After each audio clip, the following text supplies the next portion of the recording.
Can you tell me what was the visual for the other night that we were at with the cameras? The visual was for the recent murders that happened amongst the LGBT community.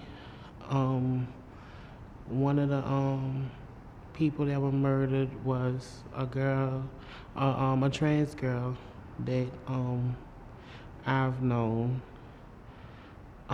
She was recently found dead in New Orleans East last week. 2 weeks prior to that, another person that I know, he was shot and killed.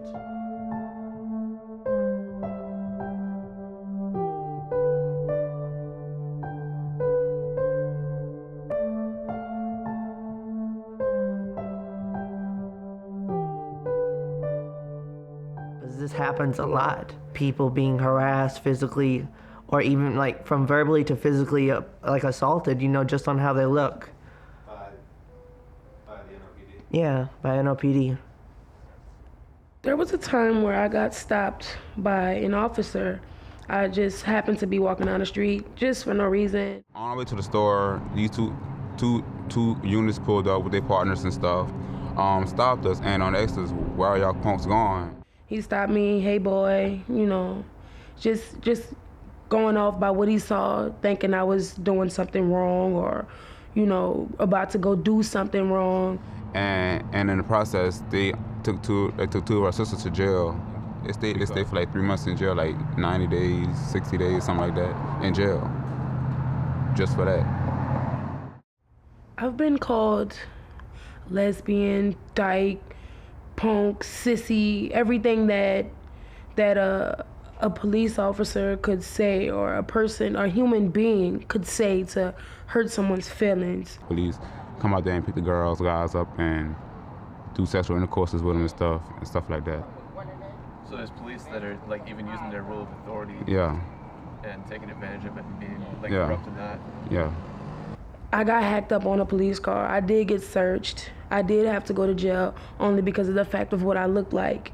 They threatened us at most upon a time and tell us like, if you tell anyone about this here, I'm gonna come back and take you to jail, and that would be the end of it and stuff. But you're saying the officers are actually engaging with the sex workers? Yeah, that are supposed to be... the officers are definitely engaging with the sex workers out here. Just to get a quickie or whatever it is they want. I believed I was stopped by me being a female, biological female, and me being dressed as a male. They don't like that. Trans women are like profiled as sex workers just because of how they look, and if they're just on the corner, they might be walking to the store and like they'll get pulled over and say, look, we're taking you in, not even without a reason. They'll just take them in and then they'll expect no fight back, but that's not the case. We are targeted every day. We talking about the police. We talk about people, even strangers. They just take us away. And I believe they should really understand what they're doing is wrong.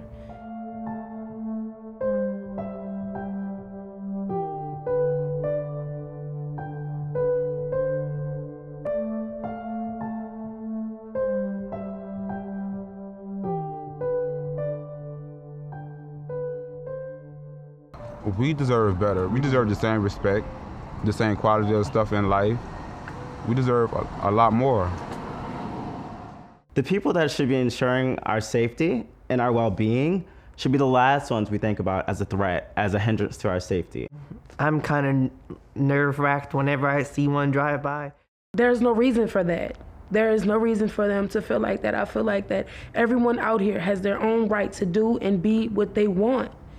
Because it's your right. You're a human. You have your own rights. It shows that we in the LGBTQ community have no respect whatsoever just because of who we are and how we feel.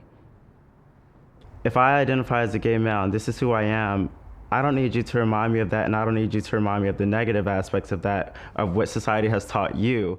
I wouldn't call the police. I don't trust the police at all. I don't believe the police can do anything to save us, because if that was the case, they wouldn't hurt us by locking us up and putting us in jail or in prison just for the fact of what a person looks like, or a person's gender, or what they want to be, or how they dress, or how they act, or the way they talk. If a man sounds like a sissy, or if a female sounds like a man, or their whole way of going about things is totally wrong. And I believe the world is totally opposite, and they should look at the picture, look at it on our outside of the picture, and just see where we come from. Just look on our side of life and understand why we are this way. Get to know us before you just judge us, because you're misleading us.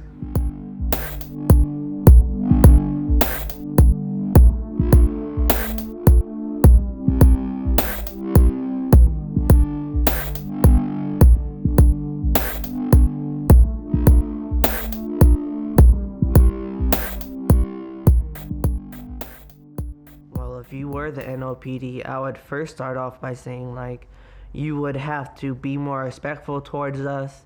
You would have to be, like, sincere about what you're really saying, and not just make a empty, like, promise, you know, follow through with it. Safety means being and knowing that you can go down the street without being harassed. When we call, help us. It's like it might be a life or death situation. Something it probably happened, but we really need your help. Like just don't look the other way. Just help. It doesn't matter what we are and stuff like that. Just help us.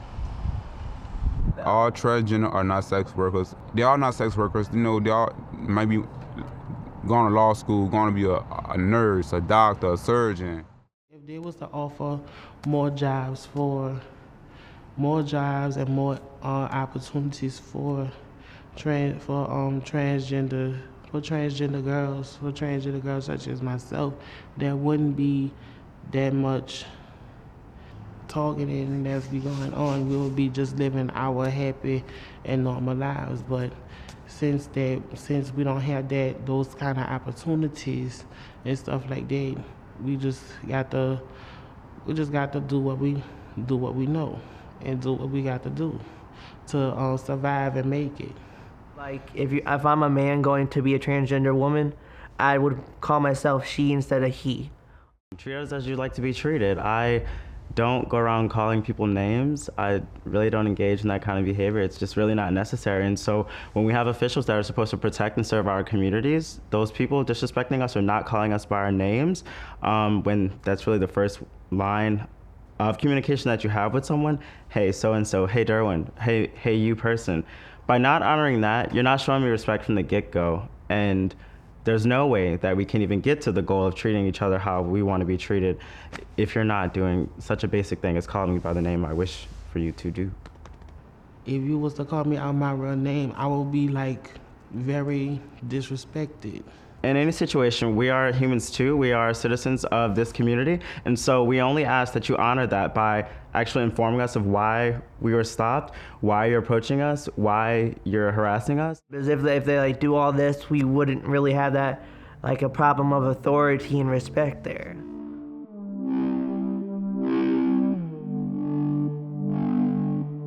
All we do is ask that you would help us and help us help you, you know, so that we could have a better concept of what y'all do in a respectful way, and that we wouldn't have so many problems with y'all, that y'all won't have problems with us. Simple as that. When I was young, I always told my mom that I always wanted to be a police officer because I want to help people. And so my major is criminal justice, but my minor is counseling, because I feel like for somebody that's been through so much in their life and that's been seeing the world differently, I feel like I can reach out to people who don't know that they have anybody, and I just want to be there to show people that there is people that are out there that care about you, and that we do support you no matter what you do, and that if nobody's in your life, you always will have somebody, even if you don't know it. It's just that to have a place where you can feel like you can be yourself, you can't put a number on that. You really can't. Just to feel safe and comfortable with everything of who you are. There's no price, there's no time, you can't put anything on that. In the situation of people that are supposed to protect and serve, you should be encouraging my safety. You should be working towards my safety. But with the case of LGBTQ youth, it just so happens that you've kind of hindered and been a real hindrance to our safety with the profiling, with the stops, with the arrests, with the brutality. That's really not a safe environment. We look to the police officers. When you put that uniform on, that's what you assume. You assume that you are there to maintain safety within a community. And when you don't do that, what are you there for?